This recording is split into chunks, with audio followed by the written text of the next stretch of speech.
for having me here. It's a pleasure to be here. So my talk today is going to have two ingredients, secrecy and data compression. And specifically, we're going to look at the interplay between these two things. So let me begin by first explaining this term secrecy by design. So security by design is a concept from software engineering where the idea is to design your software to be secure from the ground up, to have this in mind as you're designing it. And we essentially borrowed this term to talk about the notion of theoretical secrecy. So that's where secrecy by design comes from. And so the kind of the overarching motivation we had is these emerging IoT cyber-physical systems where you have a lot of different applications. They're very heterogeneous. They have different uses, different constraints, and they all have their own secrecy requirements. And but they're also very resource constrained. So when you design algorithms for these applications, they really have to be tailored for the specific application. And so as theoreticians, we would like to try and come up with a theory that's both abstract enough to capture all these different situations, but also flexible enough that it can apply to all these different applications. And so this is kind of the motivation for the sort of secrecy that I'll be telling you about. So in this talk, we're going to be focusing on this very basic problem, where essentially you have two legitimate users, and they're trying to one user is trying to send some message to the other user, and then there's an adversary who's eavesdropping on the message, and you can see the message. And what the users have, they have an advantage over the adversary is that they have some shared secret key, which they can use to make their message secret. Now what we're going to try to understand is, first of all, a kind of a philosophical question of what is secrecy, what does it even mean for it to be secret from the adversary? And specifically, as you will see shortly why, what do we mean by partial secrecy? So, is the adversary eavesdropper or is it interfere? It's an eavesdropper, so they're just observing, they're not doing any active behavior. Yeah, so they're just, they get to see the message. So we want to talk about it. So, and then the things that we're going to try to understand is what are the resources that we need to keep this message secret? And so what performance costs do we incur for what's the penalty that we pay for secrecy? And the resources that we're going to particularly care about in this talk is going to be the sort of the secret key, the size of the secret key, and also compression, or how efficiently can we represent the data that we're sending when we're doing secrecy, when we're worried about secrecy. And so, and then actually, we will kind of characterize some fundamental limits in terms of these quantities, and that will immediately, turns out it suggests very specific efficient algorithms that we can use to achieve this. So that's kind of next thing we'll also talk about. So if you think about this problem of securing a message, this has been a fundamental problem throughout human history, right? And this is a very sparse sampling of the sorts of things that people try to do to address it. So one of the most basic things that you can do is a Caesar cipher. So Caesar is credited with using it to secure his communication. And all that it does is you take your message and then you just offset it by some number, and you just kind of scramble it like this. And so this is, I guess at the time, it was very clever, but now any cryptography student can break this cipher very easily because there's a lot of redundant, right? So there's redundancy in the language, and then there's the same redundancy also shows up in the ciphertext, and then you can use the frequency analysis to break it. And this would actually, it's not just offsetting by 4, any one-to-one mapping of your alphabet to another alphabet will have this problem. So then there's people throughout time came up with the Sennur cipher is essentially a bunch of interwoven Caesar ciphers, and that was really clever. This has a rich history behind it, which I don't have time to go into, but that resisted cryptanalysis for 300 years until people finally figured out how to apply this kind of frequency analysis techniques to this. And then in 1982, this person, Frank Miller, invented something called the Onetime pad, which is a very fundamental thing. So, and then 35 years later, Neil Goodburn got patent for it. But here, the idea is that you have a key for every letter, and you offset your letter by that key. So here again, see here L and L both get mapped to P, but here they get mapped to completely different letters. And so the Onetime pad has this really nice property that this redundancy here disappears, and you cannot do this frequency analysis. And then it's called the Onetime pad is that you can only use a key once, and then if you use it twice, you use it. And then in modern day we have a whole big field of cryptography. One of the most famous examples of that is the RSA algorithm, which is a slightly different setting than the one we're worried about, but still like, but it's using the idea of like factoring being a hard problem to do to a different message. But these are all like specific examples of how you achieve secrecy, but we're going to start with a more fundamental problem of what is secrecy. And the first person to kind of start thinking about that in a systematic way was Claude Shannon. And he started doing that while he worked at Bell Labs during World War II as part of like wartime research. So it was initially like in 1945 he like wrote this technical report, and then this paper came out in 1949 that's based on it. And it's considered to be like one of like the more fundamental treatments of this problem. Of like what is secrecy. So let me tell you a little bit about like his ideas. So he basically said like, okay, what is perfect secrecy? Perfect secrecy is that the cryptogram, like what adversary observes, has to be completely statistically independent from the message. So if we have that, then it doesn't matter like what the adversary can know your system, they can have infinite computational power, they will not be able to learn anything from observing this. And then, like he had this like abstract diagram for this secrecy system, where essentially, you have like, which is this very similar to the one I showed you before. You have like an encryptor, a decryptor, they share a secret key. There's this enemy who observes the cryptogram, and then you want the message to be independent of it. But then one of the things that Shannon showed when he thought about these things is that perfect secrecy, like the way that it's been defined on the previous slide, is actually very expensive. So for starters, you need a shared secret key that's as long as the message. And you can see why very easily. So this is similar to the picture that he has in his paper. So let's say you have messages here, and you have the ciphertext here. And for some value of your secret key, you have some particular mapping, right? And for a different value, you might have a different mapping. And then if you want, upon observing some ciphertext, if you want this to be independent from the message, there has to be every message has to be mapped to the ciphertext for some particular key. So it has to kind of look like that here. And so you need at least as many keys as the message. And then in general, right, you might have a picture like this. And then, so you need a shared secret key that's as long as the message, and then the only way to achieve that is to use a one-time pad. So that's that's what you need to do for this. And this, okay, yes. So at the time that he was writing it, this quote kind of cracks me up. He says the key must be transmitted by non-interceptable means. And he's talking about why it's a problem that it's so long, it has to be so long. Sometimes it must be memorized, and it's therefore desirable to have the key that's as small as possible. So a key as long as the message is not good. And so to me this kind of says that while he's thinking about this very abstract mathematical problem, in his mind he still had this spy versus spy scenario, right? Yeah, KGB and CIA. Can I ask a simple-minded question? And you showed in the previous diagram that the key is submitted to the receiver separately. Now, if you have this secure means of sending the key, why don't send the message directly there and not bother with it? I mean, if you go back to your slide where you showed the before, well, you go back to, this one. So that key goes from the key source to the receiver. So why not send the message of the message source? Right. I mean, so that's the usual problem, right? So maybe you predetermine your key, or I guess currently now there's secret key agreement protocols. Yeah, I mean, realistically, how is this setup justified? Because that key has a secure means of getting delivered, right? Otherwise, the enemy would get it and it would be pointless.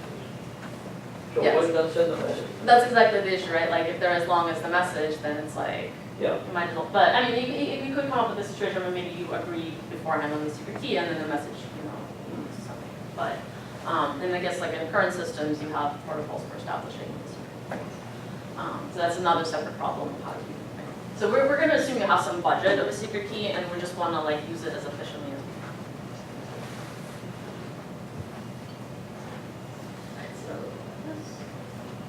can. Right. So he's really definitely thinking about this problem from this perspective of spies, national security. But of course, in current times, it's not just about that, but it's also about just communication between like cyber communication, right? So like, you know, it's not only just like that we're trying to intercept, you know, for spying. It's also like some hacker might be trying to intercept your information for like learning credit. So this kind of secret communication has like broader social and economic consequences. So this is like a problem that we need to solve. Okay, so the modern cryptography solves it by essentially looking at using smaller secret key and just using computational hardness to encrypt your data in a way that cannot be decrypted without using like a lot more computer power. So, and that has been like the most technologically impactful way of dealing with secrecy so far. So that's like, we're not going to really talk about cryptographic secrecy. Like ours is like the ideas that I'm going to present, they're going to be like a little, they're going to be very particular to that. They're going to be something that you could use like maybe in addition to this or instead of it, depending on like your needs. And then there's also this notion of information-theoretic security where people study these secrecy ideas from the point of information theory. And there, like, there's like attempts like to define information leakage measures, for example, that like measure just how much information you do leak with your non-perfect secrecy system. And then various other like notions of partial secrecy that rely on some ideas of security. But the fundamental idea here is that often people like define these like measures of leakage. And then they show that like, you know, you can achieve like this very nice performance in terms of these measures, and then someone else comes along and says like, well, yes, you can achieve these nice performances, but then the system is doing something that intuitively like a secure system should do, but it doesn't seem secure. So, so this is kind of like, there's a lot of these things get criticized for that. And so that kind of motivates how we're gonna go about defining our partial secrecy. So so this is the idea behind secrecy by design. So we basically say partial secrecy means that there's partial disclosure. So let's explicitly identify what, you know, the something that must not be disclosed is, and then not worry about everything else, right? So something is going to leak, something we're going to protect. Let's be very explicit about what it is. So we're going to do it like this. We're going to say we have a secrecy function. So if this is like your original data, presumably the secrecy function maps your original data into like a smaller space, y.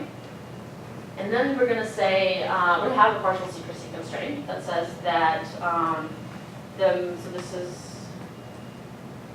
the ciphertext. I use this notation later, and this is like the value of the secrecy function. So the mutual information between them has to be 0. So that's an information-theoretic way of saying they have to be perfectly independent. So like what the adversary gets to observe and the part of the data that you're trying to hide are independent.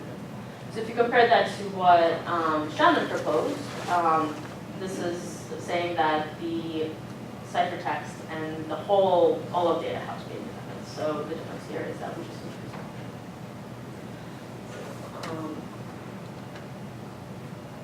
Okay, and some examples of like how that could like be useful. So you could think of like this kind of example, which I call covered communication.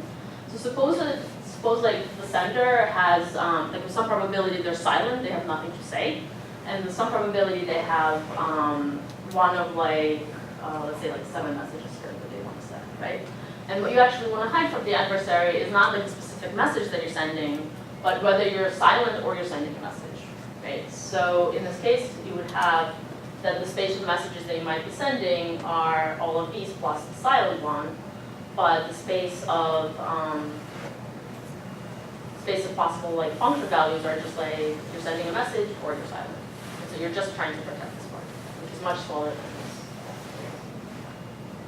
So another example is you could have some kind of multi-user process. So for example, you could have a bunch of different users and they're sending jobs to some processor. And there's like some set of jobs, but every user has a different probability distribution over how likely they are to request a certain job. So, and then you want to protect the identity of the user from the adversary. So in this case, you would have, let's say, a user plus the job is your data that you're sending. And the user is an example of like, the function value that you're trying to protect. So again, this is much smaller than all the combinations of users and jobs. So this is kind of like the main idea behind secrecy by design is like take perfect information-theoretic secrecy, but just focus on a function of data like that you really, really wish to protect instead of all of your data. And so what we're going to do, the second part of the talk is we're now going to take this idea of defining secrecy, partial secrecy this way, and apply it to the problem of lossless data compression. So, so again, here this is like our problem now. So we have, just before we have a compressor, and the compressor, we assume that they have some shared secret key that is established. There's like an eavesdropper that's observing the compressed sequence, and we want to compress it eventually.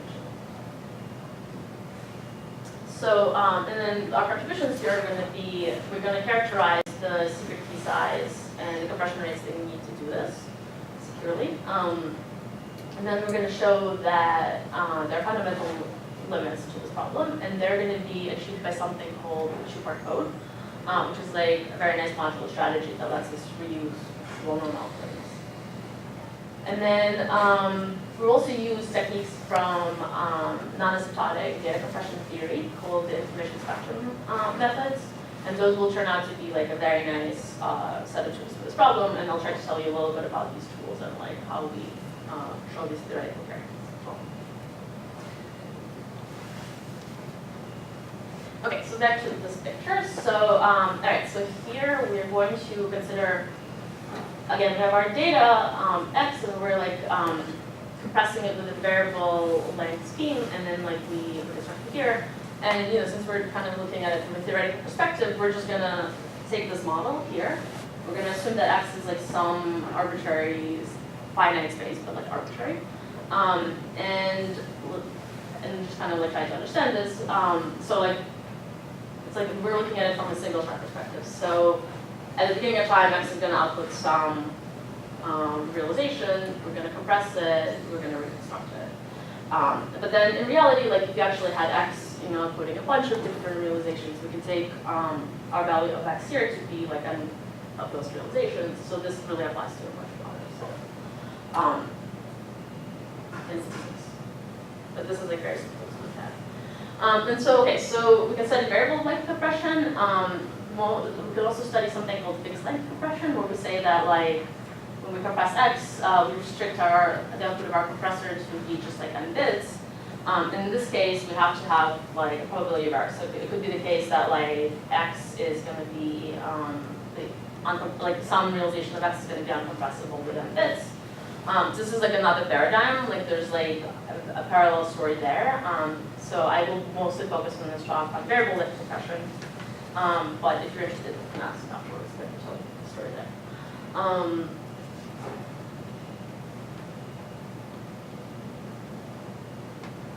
Okay, so before we start talking about this theoretical problem, theoretical secrecy problem, let's talk about just like traditional compression, right? Like what happens when you're just trying to compress the data and you don't have any constraints on, like any secrecy constraints.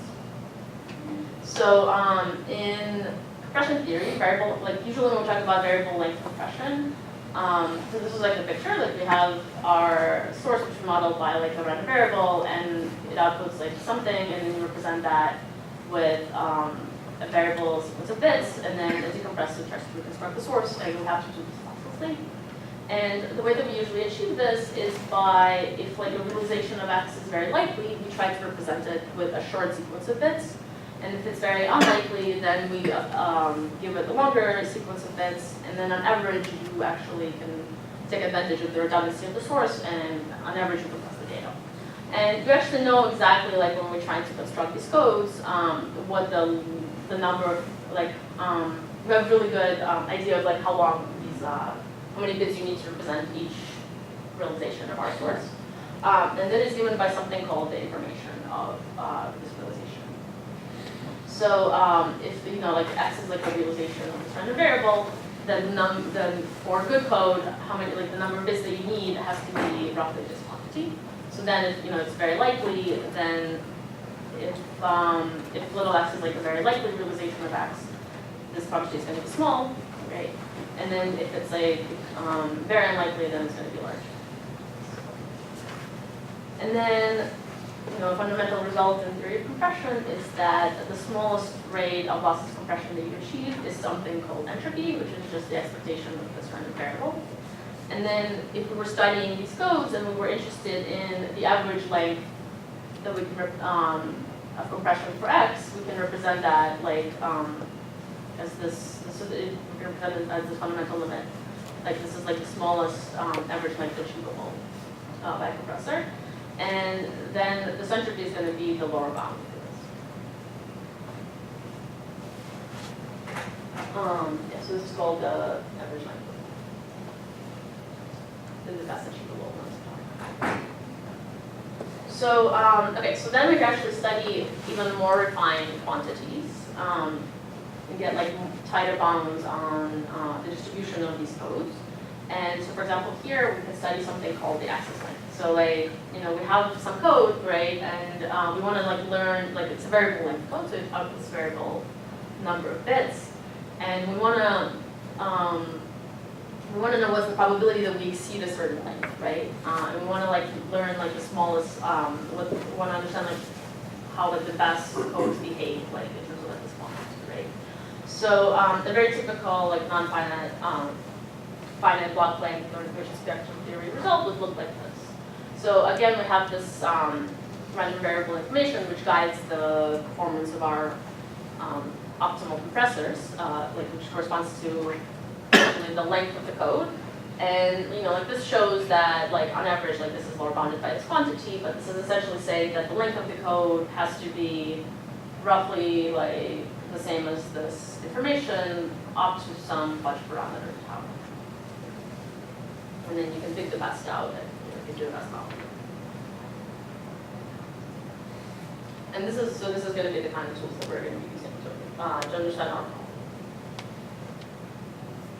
Okay, so going back to the secure compression problem.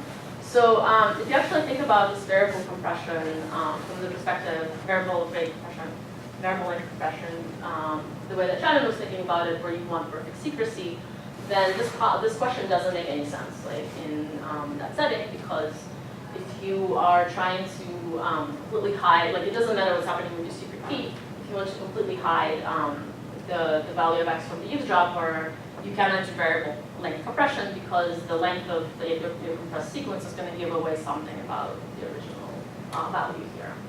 But then, so you're basically stuck representing everything at the same length. So like the best you can do is just not compress.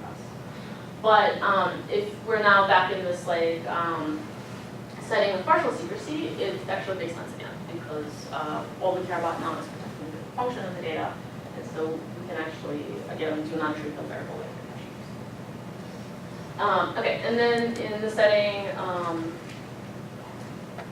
So what we're interested in is understanding how to construct these compressors into compressors. So this is like essentially what our compressor is it's a function that takes our data plus the value of a secret key and outputs a sequence of bits. Then a decompressor takes a like again the sequence of bits that it saw and the secret key, and it outputs the value of our data, and we want this to be lossless, so we want them to match what goes in here, match what comes out here. And then there's also the eavesdropper that's like trying to learn this function of data, and so we want our compressed sequence here to be completely independent from the function, the secrecy function. Okay, so suppose I want to do phase recognition. I take images and I compress them and I send them over. Now we know that not all characteristics of phase are the same. So typically what we do variable compression, whereby we take gross characteristics and we go to more detail. Now it would make sense to me that the more details which are more identifying, that I protect them more. So I think. So why in this example you would say that I want to use variable compression and decryption to prevent somebody from identifying the person? No, so what we're trying to do is we're trying to protect the function of the data, right? Well, and we're trying to understand how compression, no, I understand. In the example I gave you, where I'm wrong. well, that would be lossless compression. first of all, right? Like if you're if you're doing, so is your question why you want to use variable compression? Actually, in all the image compression schemes, we use variable compression, right? Yes. And everything. Now, because we know that for identification, the more detailed information is more telling, I may want to encrypt that stronger. Yeah. Right? Yeah. And that actually is done.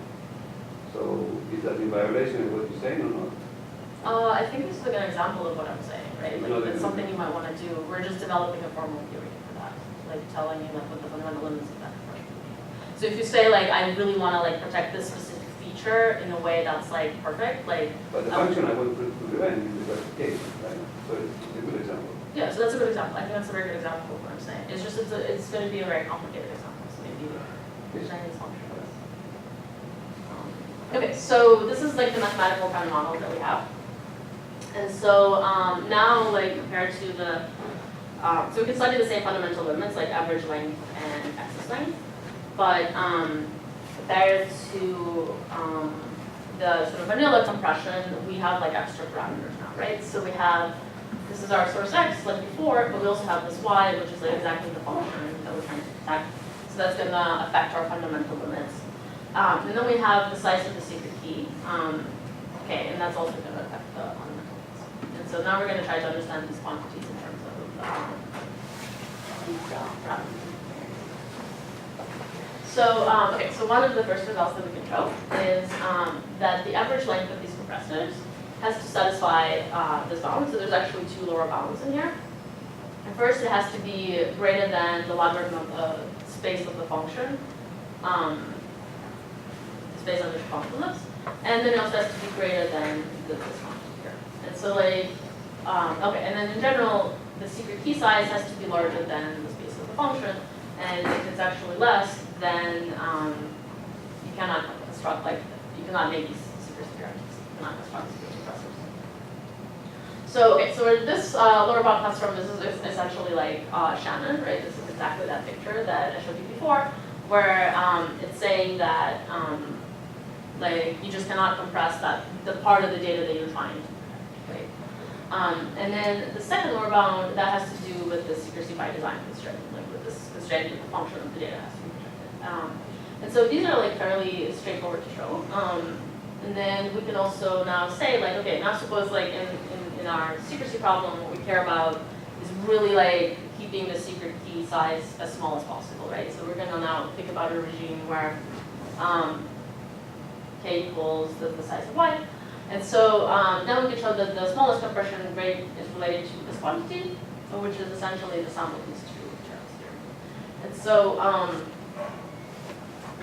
yeah, so like let me explain what I mean by related to. So essentially we can show that, you know, like we can find lower and upper bounds in this, and then use these upper bounds to derive asymptotic fundamental limits. And those are going to be that. But even in the non-asymptotic setting, these bounds hold exactly for like finite blocking codes. We will see that there's like quantities in those bounds that are related to these.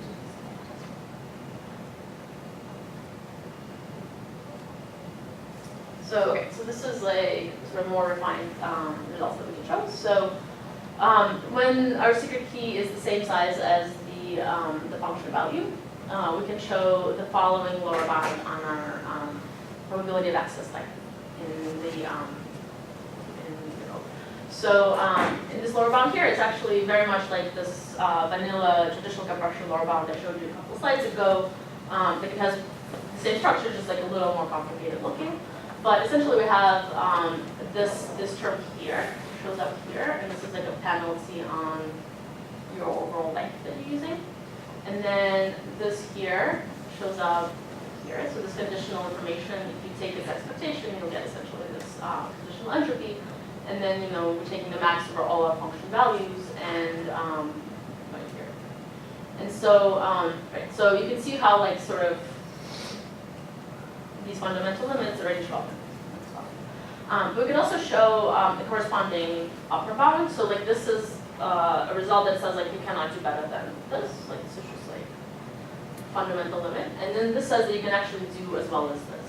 And then you can see like these bounds again, kind of this bound here and this bound here. So this is the same quantity, right? Lower bound and upper bound. They have also a correspondence here. So you have the max over y, just like in both, just like in your fundamental limit that you're trying to show. And then, like this fudge parameter tau, here you're maximizing, here you're minimizing, which gives you the best bound in both cases. And then, again, like these expressions are identical except to like how this fudge parameter is. So this is like this like information spectrum method in a nutshell, but then you can use these bounds and like analyze them any number of ways as well. But it shows that like fundamentally these are the limits of insight. Okay, so the question is now like how do we actually go about constructing these kinds of compressors that are like doing this, right? Like so that's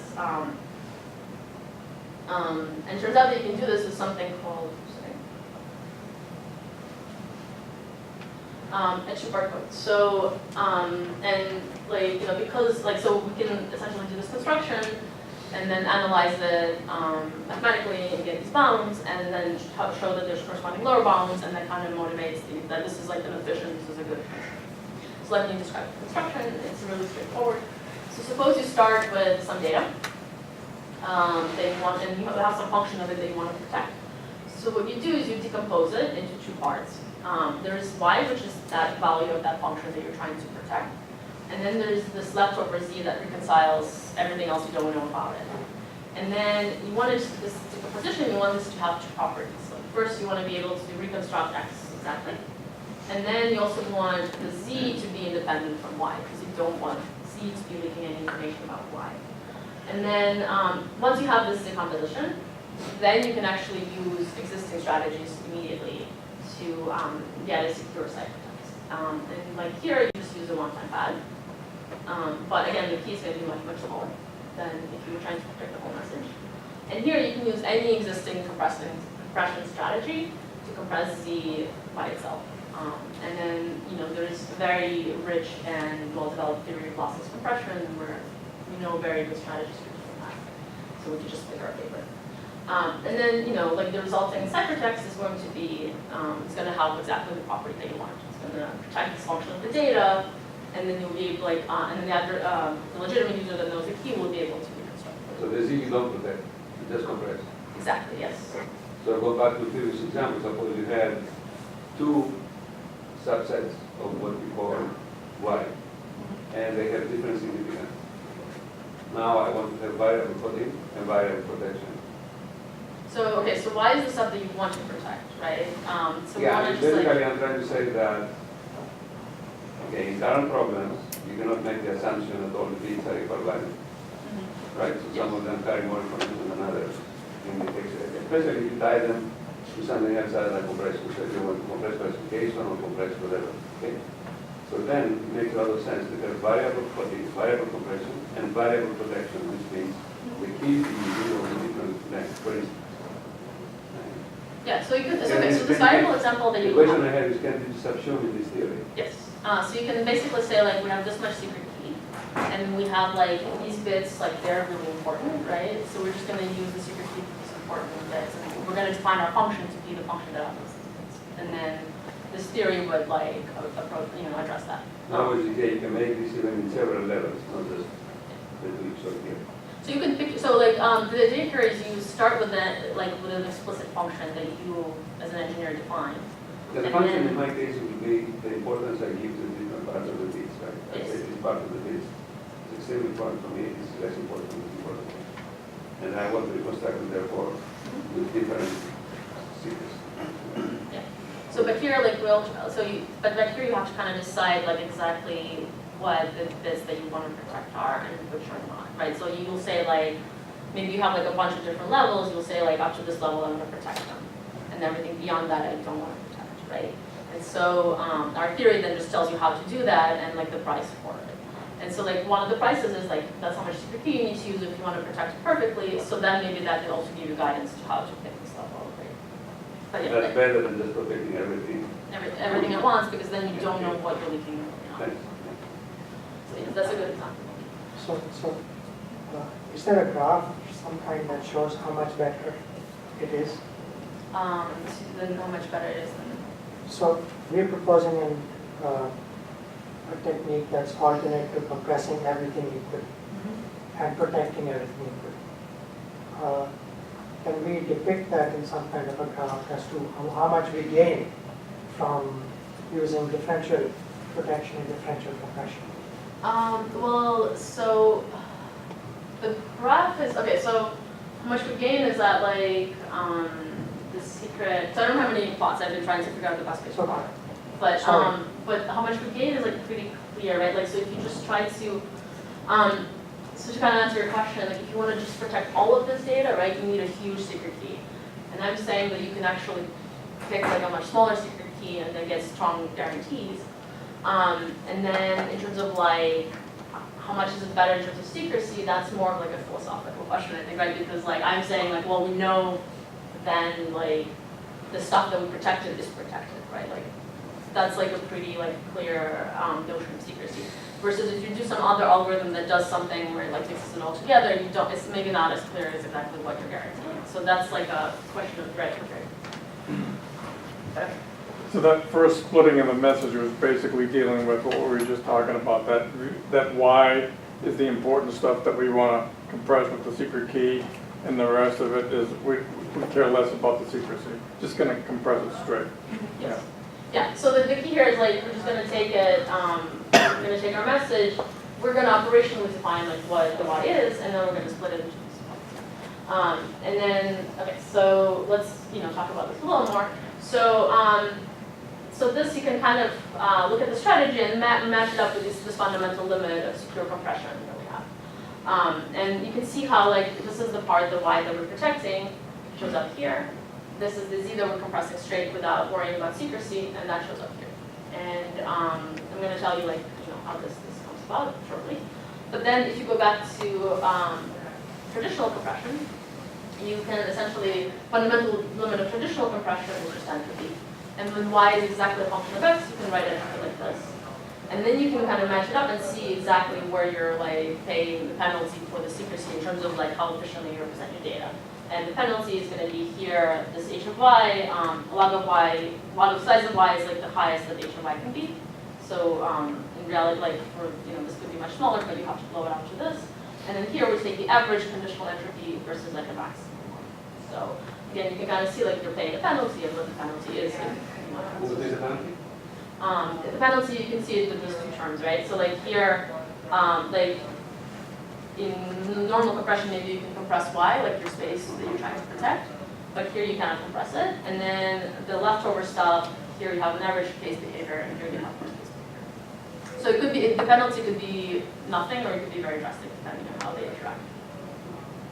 So, okay, but then, so this is very, like if you have this decomposition, then everything is very nice because we know exactly how to protect this and how to compress it.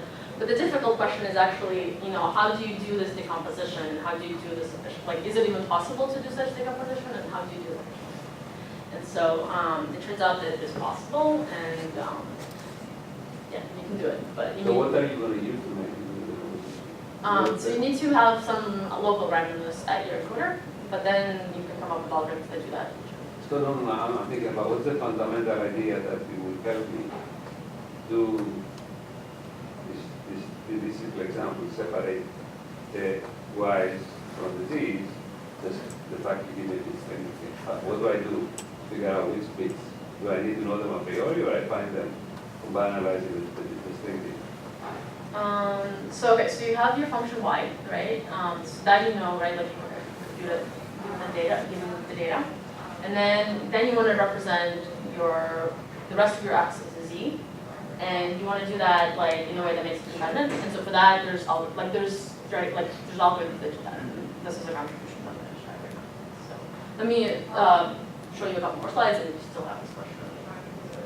So okay, so this is this covert communication example that I showed you earlier in the talk, where you have essentially like the sender can be in two states, right? So they're either with some probability they're quiet, and with some probability they have one of n messages that they want to send. Is there any meaning of the colors?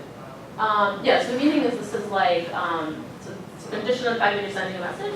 This is like the possible messages, and this is like their the size of these bins I'm using to represent the frequency message, like the probability that you send a message. So here they're all equally likely.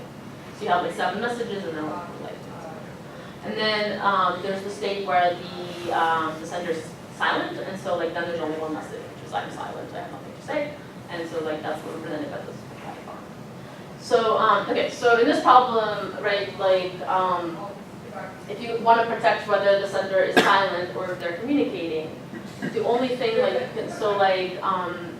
the only thing you can really do, and it's pretty intuitive if you think about it, is when you're silent, you have to fake communicate. So you have to like send some noise to pretend that you communicate. And so the only thing you can kind of do is, okay, so now we're trying to construct the Z, right? So we assume that we already send securely to the decompressor to value these guys. And now we want to construct a Z that lets us reconstruct one of these things. So what we need to do is we essentially, so let's say this Z, this represents the distribution of Z. So we have to basically map it like this.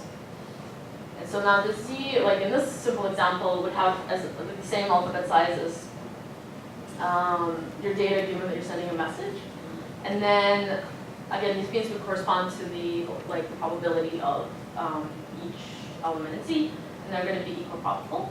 And so what that means is, and then the way that you would map it, is if this is your true function value, you would just map each one of these guys here directly, like it is. But if you're actually silent, this is where you have to use local randomness and pretend that you're communicating even though you're not, right? And so then you will take a uniform random variable between 0 and 1, output a random value, let's say it's like 1/4, go to that bin and project and map to that Z. And so if you do this kind of construction, then this Z will be independent of these two guys. And this is because it doesn't matter what your function value is, the probability of each element in Z is going to be the same. So this is a very simple example, but you can actually extend this to a more complicated. So if we again go back to this example of multi-user process, where we have a bunch of users, right, and they each have they're each sending some jobs to the processor, and the jobs have different probabilities for different users. We want to hide the identity of the user. We can again represent the conditional distribution of the jobs with respect to the user as bars like this. And again, the collars represent the different jobs, and then their size is the relative probability. And then we can again do the same kind of projection to get our Z that reconciles. So once the decompressor knows the user, it reconciles exactly the value of the job. And you can see here, this has this nice property that if you're in this bin, right, you can always, if you know the identity of the user, you can always figure out the job exactly. But if you, but then the probability of each bin is the same under every user. So that is going to be completely independent of the users.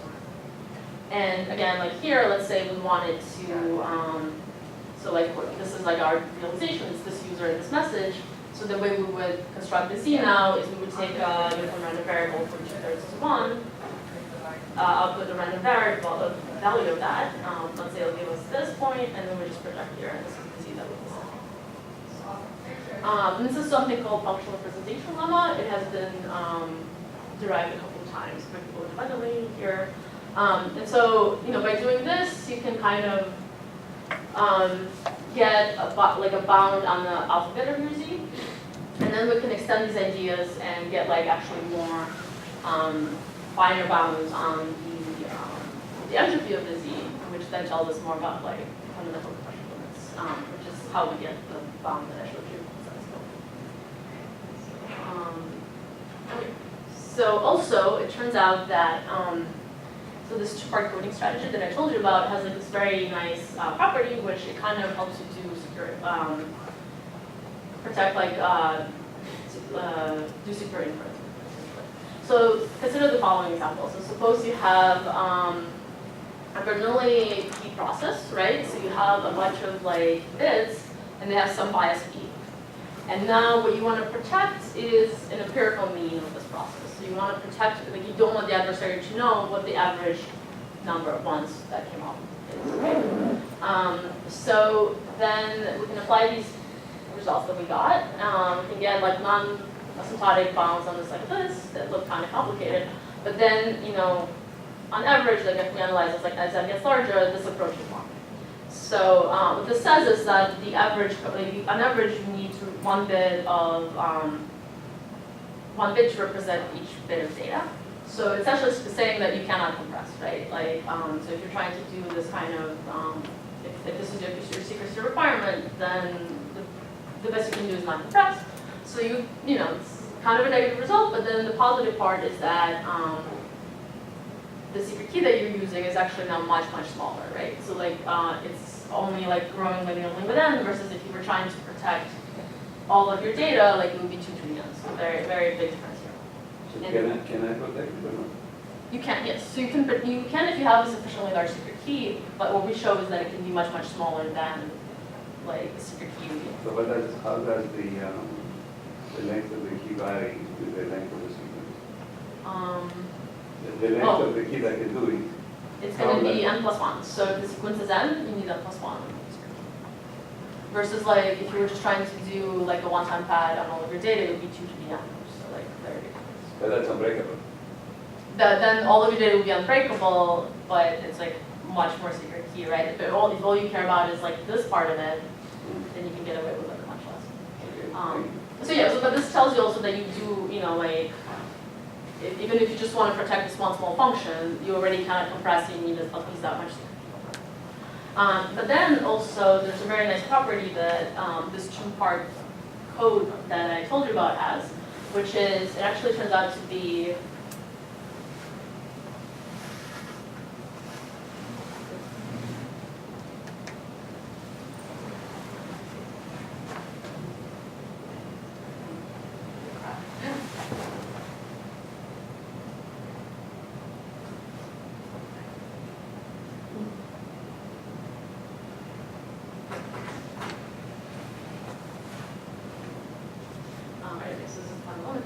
okay, so there's a really nice property that this two-part codes have, which is they're actually independent of B. So in this example, like it doesn't matter what the bias of like the bonds is. You can use the same code to do this kind of secret compression. And so what it means is, like, let's say I'm trying to communicate with Sennur, and like we're not doing inference, like we're just communicating our data, but we really want to prevent the adversary from doing inference on our data, from learning some parameter. So then this code guarantees that you can do that, because you're essentially hiding, like, so you can pick like a sufficient statistic for the thing that you're trying to, like, for the inference problem that you're trying to prevent the adversary from doing, and just protect that statistic, and this tells you how to do that. Can you say anything more about how this goes to 1? Oh, this limit? Yeah, so we can get lower, so using like the bounds that I showed you before, we can get lower and upper bounds here, and this is just going to be like roughly like 2 to the n, like you can do like Sterling approximation or something. If it goes like 2 to the n, then how much actually I gain if I don't do time path? If you don't do what? Because if I do time path 2 to the n, then I'm secure 100%. Oh yes, so if you do one-time pad, I get 2 to the n. I'm Okay, trying to find yes. out what's the trade-off between how this goes. So you told me if I have a single n, I can do a key of n plus 1. So I want to know how is the probability of being secure varies as n, like the way the limit goes to 1. so yeah, so the best they can do, okay, so if you do the one-time pad, Yeah. so okay, so in this case, it doesn't matter how much secret you have, you cannot compress if you want to protect this data. If you do the one-time pad, like you say, on like all of your data, if you could do that, it would still achieve this. But now you have to use a one-time pad that's of size of 2 to the n. So what we're saying is, like, so this parameter here is the value of the secret key, the size of the secret key. Right. So it doesn't have to be 2 to the n, it could just be n plus 1. Yeah, but the result is unique. The result is the So same. typically this result is a number n, you know which your k, and there's going to be an error associated with that, right? That's what the process limit means. Okay. Oh, so you don't like it like this is This is top. exponential. This is how Oh, does it go to 1? this I do not know. So I mean, I can analyze this further and see, or you can like plot this That's or what I'm something. looking Yeah, at. that's, yes, you're asking. But I think just like, Right, thank you. I think it will concentrate really fast around 1. So I think it will actually be like that. Okay, so, just to summarize, sorry. Okay, so then essentially like you can prevent the adversary from learning key at a much reduced, Is there a scheme, explicit scheme here? yes, it is. What do you do? What exactly do you do in this case? I mean, it's the same thing that I just like to discuss, right? Like first you send the empirical mean that you can check with the one-time path, and then you do this kind of decomposition. So you take the empirical, so you sum the bits, and it's one single number, I suppose, and then you add a key to that? It wouldn't be like, it'll be log n, right? Because you Oh, have log n plus n, one. yeah. So yeah, you have to keep to that, and you Mhm. send that along. Mhm. And then you do that kind of secure decomposition that we have built pictures. What's, I mean, like, is it easy to imagine how that part works? Yeah, so like you'll have, so like now you actually have n plus one different function values, right? And so you project like this everywhere. And then you'll get the z like this here, and that's how you get to the z. And then what ends up happening is that the worst case, like where this is roughly half, like that's the one that like drives the performance. So it'll force you to have like a lot of little bits. So you are trying to compress the sequence. Do I understand it correctly? Yes. So you have a sequence of zeros and ones according to a Bernoulli T, and then you want to compress it losslessly Yes, and send it to me, yes, but you don't want any observer to figure out how many ones there are basically in the sequence. yes. So you say that you take that sum out, and then that's the function, you do a one-time path to that. And then And then somehow there is this extra thing in the sequence that you extract out and compress it normally. Is that? yes, exactly. But then the extraction step is when you have to use local randomness to do that. Because you kind of like, so if your real sequence is in like a low entropy, you kind of, if your function value is like very low entropy, you know, you still have to like fake the high entropy ones to reduce the average there. So, and then the projection is going to be like, it's going to be like this, right? Except now, you know, given you have like conditional function value, like conditional distribution for your sequence, given that you've seen 1, 0, given that you've seen 1, 1, given that you've seen 2 1s, and so on all the way. And then you'll project it like this. So that's a construction that you can do. And then like we have other constructions that we analyze theoretically that are nice for theoretical analysis, and you could presumably ask like other like efficient constructions. That's a good follow-up question. But yeah, the construction works like this, right? Like you basically look at the conditional distribution and just project, and you get the right one. What was it that Hayek and Kursky did? Yeah, so there's like there's a dramatic story behind this result. So I showed this like lemma last year when I was like thinking about this problem, and like the specific lemma that I'm showing you here is like at the end of the day it turned out to be like a small auxiliary like lemma. Like I mean very useful, like a very nice, but like it's an auxiliary lemma, and then you do more like refined things where I get like second bombs. But this lemma I was like really excited about because it's like very elegant and like very nice, right? But I was like convinced that like someone must have had a similar problem before, because this problem of like I have a source and I'm going to represent it as a function and something independent of a function, like it seems like a very basic problem, right? So I was like, someone must have had this problem, and this is a very simple solution, someone must have thought of that. And so I've been asking people about this for like a year now, and people are like, oh, it sounds kind of like this, like that, but it's not like anything. And then on Monday, Young Kim was visiting Princeton, and I was telling him about this problem, and he's like, oh, that sounds like a functional representation lemma. It's in the abstract of, it's in the appendix of my book. So I go there, and like this is my lemma with like the same pictures, the same proof. Like, but again, this is like not like it's a small dip in the overall result, but it's still like. So I was kind of excited that I had the right feeling that someone has done it. But yeah, so like these are the people that he credits in the book, so they have done it independently as well. But they have done this, they were using this kind of decomposition to show like optimization bounds for like broadcast channels and multiple access channels, etc. Okay. So let me wrap this up. So, okay, so the story so far is that we propose this idea of secrecy by design, where we essentially define like a function of data that we want to protect, and we make sure to protect just that function, but like really protect it perfectly. And like the motivation for this was these kinds of like different applications that might each have their own secrecy requirements.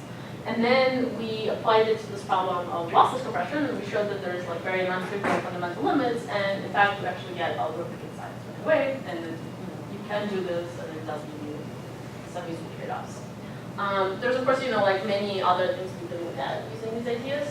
So one would be like lossy compression, so something like, the question here is like, maybe you have like some more important bits that you want to protect, like then you can, apply these kinds of ideas to that as well, and other communication problems.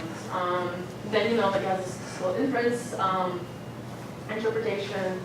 Then, the security composition strategies, so like Sennur pointed, like, kind of getting at her question, like possibly, maybe you want to study more conditional efficient strategies, ones that like minimize the use of local randomness, what have you. So that could be like a family you might want to study if you actually want to apply these things. Then one of the things, that I was like really looking at right now is this random secrecy function. So here now you kind of come to like a very related problem, like you're trying to communicate some process X, and but you have like a related process Y that you want to hide from the adversary.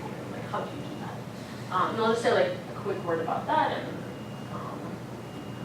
so in that case, like if let's say both the compressor and the compressor actually know this, then everything I said actually follows through. And then there's a very interesting example of case of when the compressor doesn't know it, then it's like you have a related process, you don't care about it, then you can actually do a little better. Because you don't need to send Y along. But how much better is actually like a good question. So this is just to explain that more. But it's okay. So everything I said is based on this work right now, and there's like some ongoing work as well. And thank you very much for your questions. And if you have more, thank you.